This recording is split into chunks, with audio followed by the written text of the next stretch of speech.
Spending his fourth day at the UC Irvine Medical Center, former President Bill Clinton is said to be in good spirits after sources tell NBC News he was diagnosed with a urological infection that spread into his bloodstream. With Hillary Rodham Clinton also at the hospital last night and today, the former president, feeling fatigued on Tuesday, decided to go to the hospital for testing. A source close to the situation says he was in the ICU as a precaution, but is not under intensive care. In a joint statement, Clinton's doctors said in part his white blood cell count is trending down, and he is responding to antibiotics well. It looks like the president was diagnosed with a urine infection that led to sepsis, and that he had an infection that was in the bloodstream.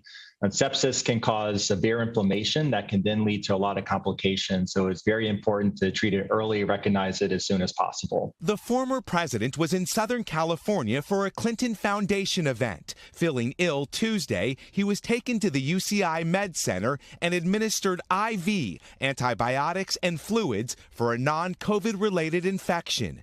Continuously monitored, his medical team in California is in close touch with his doctors in New York. Today, President Biden checking in on former President Clinton. He seems to be, God willing, doing well. The 75-year-old two-term president has a history of heart disease, leading him to change his lifestyle years ago. I now know more than I did then about how much you can aggravate heart troubles, not just by eating poorly or failing to exercise, but also by not sleeping enough or by putting yourself in positions of too much stress. Tonight, the nation's 42nd president suffering a serious health scare, but already back on his feet. And Miguel, you remain outside the hospital where the former president is recovering. We've just learned when he'll be released. What do we know there?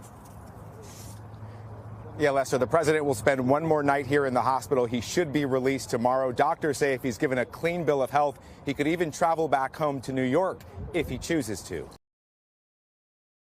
Thanks for watching our YouTube channel. Follow today's top stories and breaking news by downloading the NBC News app.